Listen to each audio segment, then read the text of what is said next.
বুক উঁচিয়ে কণ্ঠ উঁচিয়ে কথা বলতে পারছেন।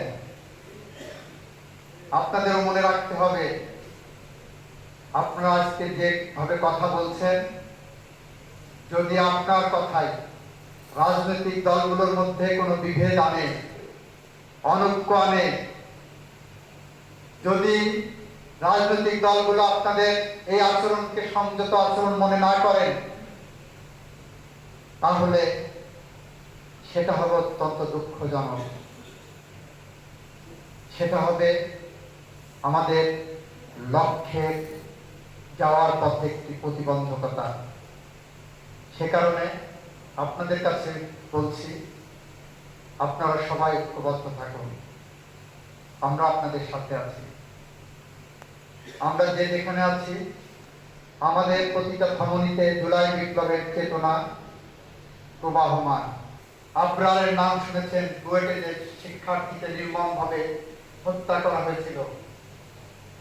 আমরা আবরার হত্যার বিচার ত্বরান্বিত করে হাইকোর্টে তার সুষ্ঠু ন্যায় বিচার নিশ্চিত করেছি।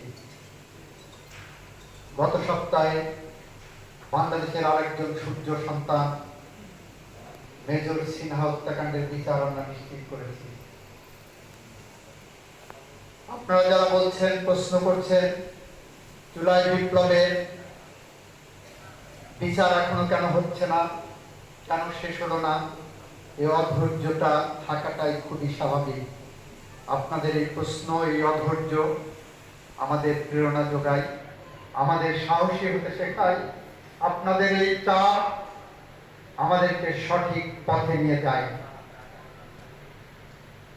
আমরা ন্যায় বিচার নিশ্চিত করার জন্য, আইনে কোনো ফাঁক ফোকর যাতে না থাকে, এই বিচার নিয়ে আন্তর্জাতিক মহলে যাতে কোনো প্রশ্নবোধক চিহ্ন তৈরি না হয়, সেই কারণে আইনের যতগুলো কমপ্লায়েন্স আছে, যতগুলো ধাপ আছে, আমরা সমস্ত ধাপ দ্রুততম সময়ে শেষ করে আমরা এগিয়ে যাচ্ছি। বন্ধুরা আমার,